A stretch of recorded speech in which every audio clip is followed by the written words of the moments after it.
5 air yang dipersembahkan oleh sosok ibu ini tak pernah bisa digantikan oleh siapapun, karena benar-benar menjadi penopang kehidupan. Air yang pertama adalah air ketuban. Ketika kita tumbuh menjadi sosok janin, air ketuban inilah yang menopang hidup. Dan ini didedikasikan oleh seorang ibu dengan mengambil air dari tubuhnya.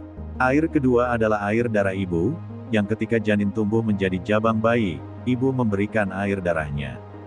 Ketiga adalah air susu yang merupakan saripati makanan yang ia konsumsi, dan dikorbankan untuk membesarkan anaknya. Keempat adalah air keringat untuk menjaga anaknya agar mampu tumbuh dan berkembang dengan baik. Terakhir, yang kelima, yang selalu menghantar kesuksesan orang-orang hebat adalah air mata seorang ibu yang mengiringi kehidupan anaknya. Oleh karena itu marilah kita senantiasa menghormati sosok ibu, karena hanya dengan cara itulah manusia akan memiliki makna terhadap kehidupan.